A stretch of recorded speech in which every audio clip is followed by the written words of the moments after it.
Hello. So, went up high today. When they go low, go high. So here I am. I'm high up. Tell where I am? A little wider look there. This is a little sandstone outcrop on Mount Simon. Is it the highest spot in Eau Claire? I don't know. I never heard that, but we could just say that. Mount Tom's out there in the background. I went to Mount Tom once, but it was all trees. I thought I might get a good. We do that, Rib Mountain in Wausau. This is a beautiful state park. It's got places, a lot of vistas.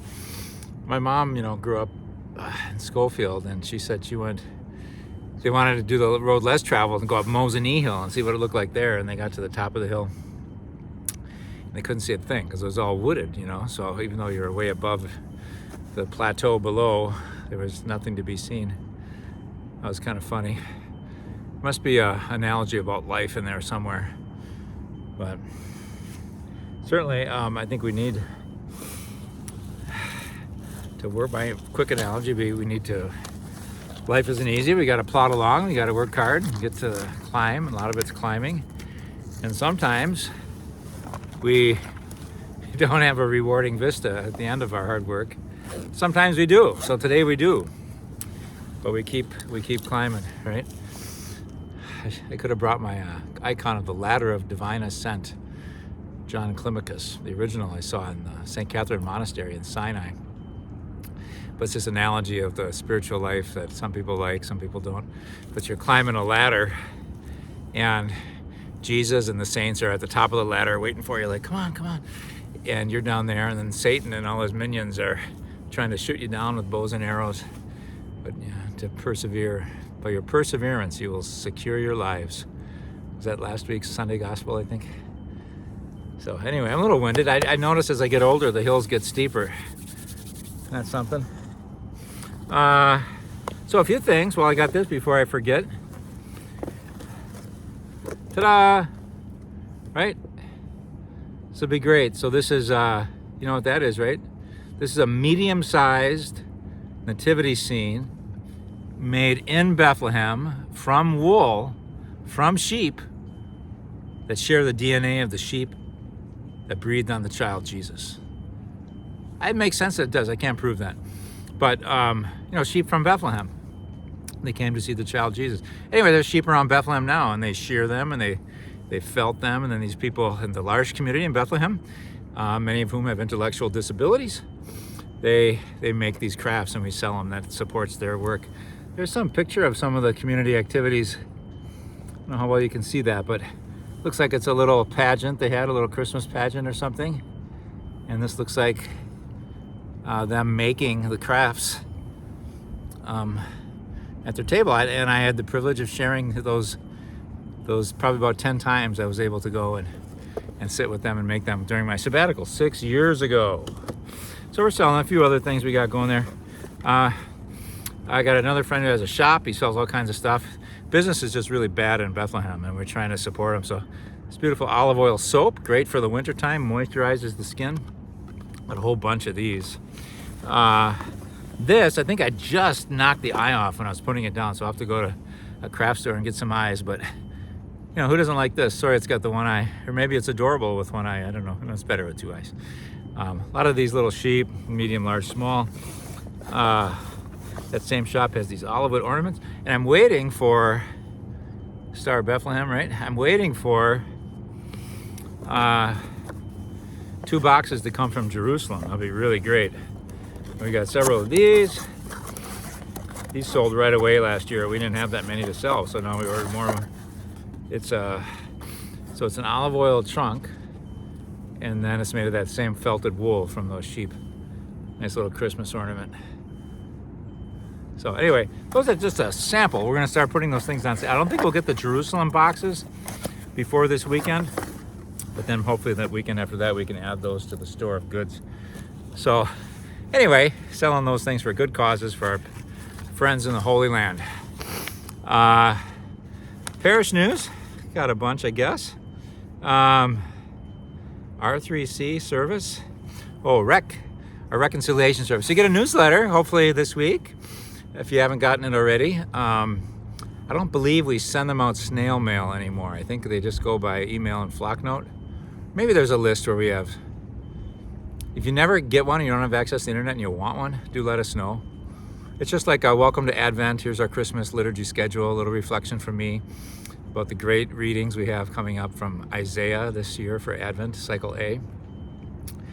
And one of the things, an error in there, it says our parish reconciliation service for sacrament reconciliation. The date is correct, Thursday, December 4th, but the time says 7 o'clock and it'll be at 6:30. The priests and the deanery all agreed that 6:30 would be the time that we do them. So we'll start that, and then I think Olaf's and IC and Sacred Heart St. Pat's will follow. So beware, it's at 6:30. Thanksgiving, we have a week from yesterday, so Tuesday next week at 6:30 we'll have a lovely, joyful ecumenical Thanksgiving service with our friends at Good Shepherd Lutheran. And that'll be at 6:30. And this time at St. James, so I believe Pastor Josh will be the preacher. He always gets us kind of rolling in the aisles. He's a clever, spirited preacher, funny and meaningful. And oh, there's some more deer. There's a lot of deer here I walked by on the way up. And then I don't know if it will make the bulletin or not, but Friday, we'll have Mass Friday after Thanksgiving. I won't be here Wednesday evening or Thursday, Thanksgiving Day. Praise God, Mom's still with us, and my brother and I will have Thanksgiving dinner with her. And that'll be great. Looking forward to that. Little game of sheephead with my high school buddies on Wednesday night before. That's always treasured time too. What else we got here? Holy Land Sales. So the pilgrimage I've been promoting. I got some nice interest from outside of the parish this week, which I was glad. Some friends from Menominee and a friend from Wausau expressed interest. So April 21st to 30th, Portugal and Spain. See maybe a new part of the world for you, or visit places you've been before, but it'd be great. Pilgrimage, on my cover letter for the brochure, I'm like, pilgrimages and tours are different. It's not just sightseeing. It's meant to be something that draws closer to God, closer to Christ's heart. We'll pray Mass every day, and which is an attraction for some, and others would rather maybe just, go out to eat and go to the ocean.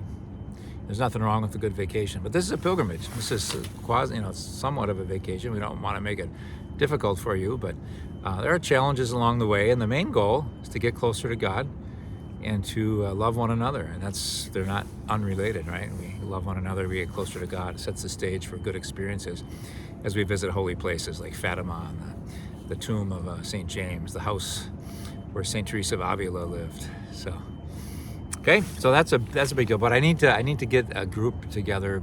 I don't know. I don't have a deadline, but we got to get about 25 pilgrims at least, and then we can pull it off. And I think we're on the way. I think the trajectory is going up, up, up. So do let me know if you're interested in that. School Mass today was good.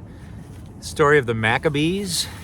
Those are great stories. I don't know if you're familiar with that or not. So Maccabees is one and 2 Maccabees are 2 of the 7 Bible books that are in the Bible, but not all Bibles. So during the Protestant Reformation in the 16th century, Martin Luther primarily decided that he wanted just to stick with the books that were, they had the originals like in Hebrew, so the older books. So like Maccabees, Baruch, Wisdom, Judith, I got 4. There's some more. There's like 7 of them. They were written a little bit later than the other Old Testament books, and in Greek. And so he kind of wanted a purer canon, I guess. That was part of it. It may be, there is mention in Maccabees that it's good to pray for the dead, and that was sort of a bugaboo with him, that that it suggested a purgatory, and he rejected that teaching of purgatory, which we can talk about sometime. I think basically it keeps people out of hell, which is good. So I support purgatory. But we don't want things like that to really divide Christians, do we? So anyway, Maccabees isn't in every Bible you'll see on the shelf when you go to the bookstore, along with those other. But it's a fantastic book. It's about the Jewish people getting defeated in wars, and there's these Greek rulers, and they don't respect the Jewish faith at all. And so they want the Jews to deny their faith. They want to slowly but surely not just Hellenize or make Greek, what people eat, what people speak, but also how people worship. And so they worship these idols, and they have sacrificial meats, and they see a lot of the more stalwart Jews won't do it because they're going to cling to their faith of their father. And says don't. One of the rules in the Old Testament is don't eat pork. And so they'll sacrifice these porks to the idols and make these Jewish people eat them, right? If they don't, they'll kill them. I mean, it's really playing hardball. They weren't messing around. So yesterday's daily reading was Eleazar, old man, and like 90, I think they say he is. Like, eat this pork, man. And everybody is watching. It's like they're public spectacles. And he won't. And they say, well, we'll kill you then. And he's like, I'm an old guy. I've lived a good life. My faith has been like the most important thing in my life. I'm not going to deny my faith now when I might just have another month or week or day or a couple of years to live.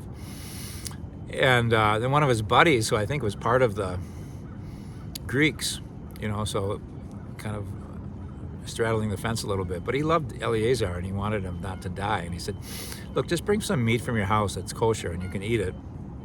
Some geese flying high over the Mount Simon.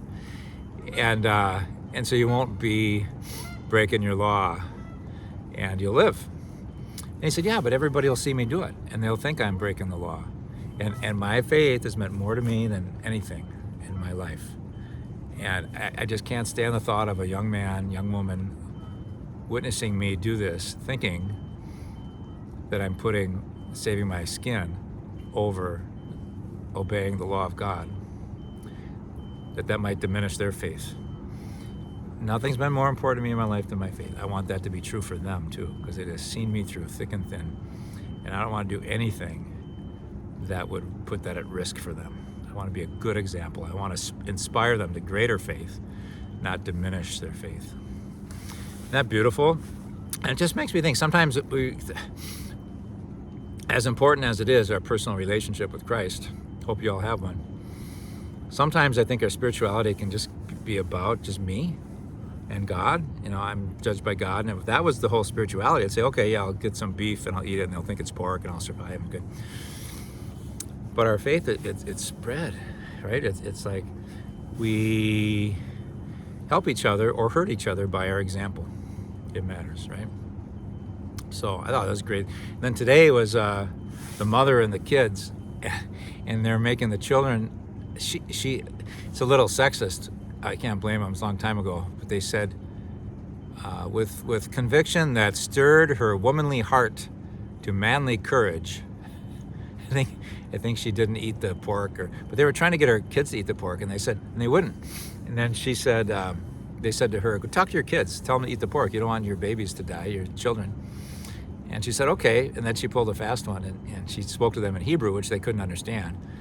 And she said something like, I don't know where you came from. I bore you. I was privileged. You're just a gift beyond all measure. I know you came from God. And the God who gave you life in the beginning, if you stay true to him, will give you life in the end. So don't cling to this life at the cost of denying your faith. Stay strong, stay true, and don't follow their lead. Keep the laws that you know are true from God. So anyway, those are beautiful stories. And she witnesses her children dying or tortured. And so it's a lot of awfulness, but it's a lot of inspiring quality to it. So I just thought I'd sum up those stories from the Maccabees a little bit. But it's worth pondering, is it worth losing your life to keep a law like that? I'm kind of glad they did, because it's a good inspiration for me. let's not waste that inspiration by just leading selfish, self-absorbed lives, trying always to save our own skin. Maybe I can preach that this weekend, because it's about Jesus on the cross, and he says, save yourself and us. You know, a lot of people around him, and he's like, that's not what I'm here for, save my skin. So don't roll your eyes like if I preach that and you've already heard it all. Let's see. I mentioned how forward I was looking to the Bruce Springsteen movie. I loved it. It was great. It was a couple weeks ago. Cry at different things. One of the things that, he's going through depression. He's got a hard relationship with his dad, where he kind of goes through some therapy and realizes that his dad did the best he could with what he had, kind of thing. So that was good. He has a really good male friendship, someone who really cares for him and can share his soul with a little bit. That's a good witness. I think what really moved me, and it's surprising maybe when I tell people this, but so he was writing all these songs for this kind of slow, plodding album called Nebraska. At the same time, he was writing songs for Born in the USA, that huge hit, Born in the USA, and Dancing in the Dark, dun, dun, dun, dun, dun. I'm on fire, all those songs. And so in the middle of the movie, it's just kind of the slow one, and he's doing all these solo songs, and they're slow and reflective. And then, but they decided to do a take of Born in the USA, which he had. The only demo he sent out to his E Street band was this, just him on a guitar playing it. You wouldn't hardly recognize it. And but the musicians are all crackerjack musicians, and they do this take, and it's the one that we're familiar with. And so you see the genesis or the seed of this anthem that was just so important, such an important song in our culture and for so many people. And I just started crying. It was a little bit like when I saw the Dylan movie last year, and you saw the original studio rehearsal that produced Like a Rolling Stone. It's just like, I don't know why that touches my heart, but it's like, wow, great things don't fall out of the sky. Great things happen with some work and some inspiration, some good luck. Even Dylan, when he said, can you write songs like, the interviewer said, can you write songs like that today that you wrote in the 60s? And he said, no. Because you can't. He goes, well, why not? He goes, where did they come from back then? And he just pointed up. He said, which was God, so that's pretty good. So immigration, Pope, we kind of overlap. So the Pope, speaking of entertainment, Pope, have you seen these movies? It's a Wonderful Life, 1946. The Sound of Music, 1965. Ordinary People, 1980. Or Life is Beautiful, La Vita è Bella. Life is Beautiful, 97.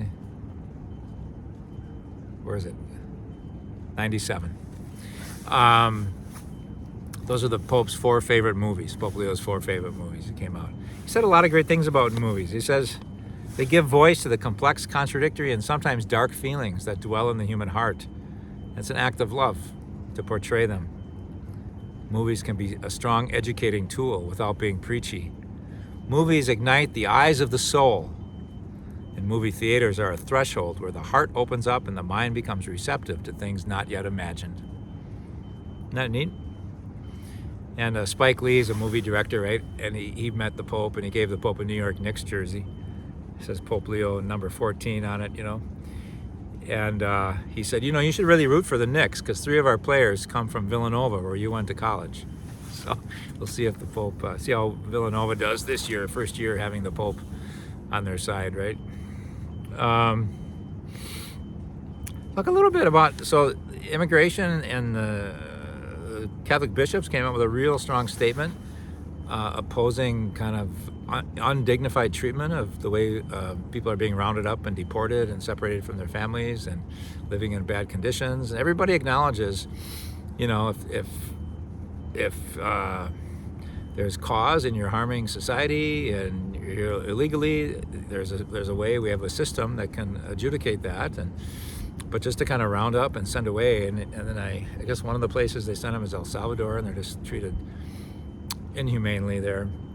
in this one prison. So there's a lot of sad stories, and so the bishops wrote this long letter, and then the Pope chimed in, and he praised it. I just kind of read and then the administration, the Homeland Security guy, kind of went back, but just to get a little sense of their teaching. And the bishops wrote in their letter, "We oppose the indiscriminate mass deportation of people. We pray for an end to dehumanizing rhetoric and violence, whether directed at immigrants or law enforcement. Catholic teaching exhorts nations to recognize the fundamental dignity of all persons, including immigrants. We bishops advocate for a meaningful reform for our nation's immigration laws and procedures. Human dignity and national security are not in conflict. Both are possible if people of goodwill work together."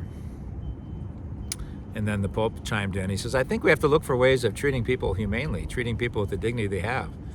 If people are in the United States illegally, there are ways to treat that. There are courts. There's a system of justice." So anyway, so then there's this Secretary of Homeland Security, and I guess he's a Catholic guy, and you'll hear this once in a while. They said, what did he say? The Pope ought to stick to the Catholic Church and fix that. So stay out of politics, just stay to your church stuff. And he said something similar to that to the bishops. I'm a lifelong Catholic, but I'm saying it not only as a border czar, but I'm also saying this as a Catholic. I think they need to spend time fixing the Catholic Church. So kind of really dodging the issue, not responding to what the bishops are saying, but just saying, who are you to criticize me? You ever have that, like with a friend or something? Maybe you'll bring something up that's slightly critical or some negative feedback, and they'll say, well, you do this. And it's like, well, yeah, but we can talk about that, but let's talk about this first, And anyway, I thought it reminded me of this scene from the movie Romero. So St. Oscar Romero, canonized recently, he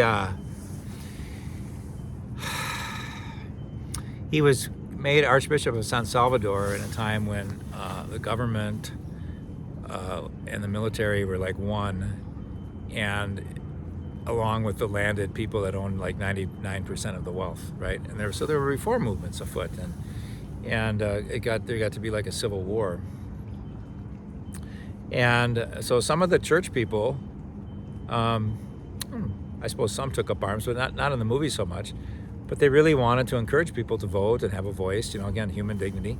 And so this one guy, Father Rutilio Grande, I think he was maybe the first priest that was killed.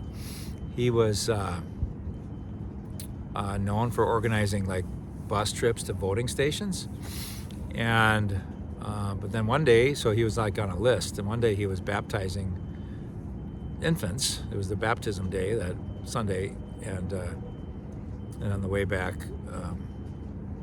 he was shot and killed. So, Bishop Romero goes to have lunch with the president, and they're having this really nice lunch, and he says, I need you to back off with this violence, in our churches. I think the government had like occupied a church. I think that was the fomenting thing, and made it like a military barracks. And he goes, I heard you took over that church. And the president's like, oh, I know, it's unfortunate, but everything's out of hand. These priests are communists, and and he goes, they're not communists. And he goes, you should, the president says, or one of his minions says, the churches stay out of politics. So this is getting back to what I just said about immigration. And Romero, or his companion, says, but the gospel has political implications. And I think that's what the bishops and the Pope Leo are saying about this. The gospel has political implications. However you treat the least among us, that's how you treat me, Jesus says. That's a political implication. How do we treat those who are vulnerable? How do we treat anybody with respect and dignity, but especially care for the vulnerable and the weak? And so he says, but the gospel has political implications. And then the president goes, we will take care of those. That's what was funny little. Yeah, okay, the gospel has political, but we'll take care of those. You celebrate the sacraments, but we'll take care of the political implications. Which has a grain of truth to it, but is also very dismissive. And then Romero says, priests are being killed. And he goes, oh, it's unfortunate, but when they're organizing, like that, or and he goes, he wasn't. And Romero says, on the day he died, it was baptisms he was performing. You are a liar. Told that president to his face. So his days were numbered after that. And I think a year or two later, he was shot and killed while he was celebrating Mass. So inspirational and sad, but the way people engage the world with their faith, even when it costs them, should inspire us on this November afternoon on top of Mount Simon, away from the world of conflict raging and things that aren't right. We take a moment to pray for great peace. Pray that the peace of knowing your love for us will fill our lives, will give us security wherever we go. If we get rejected by people that don't understand us, we enter a world where we don't understand others and things get confusing. Help us always cling to things that we know, that you are good, that you love us, and that's true for me, and that's true for everybody. And so we try to treat everyone as though they are God's children, because they are. That'll bring us joy to live in that communion. So bring us to that joy, Lord. And God bless you, everybody. Let's you look at Mount Simon here. Oh, usually I forget something important, but I don't think. I'll let you look at this for 10 seconds and scan my notes just in case.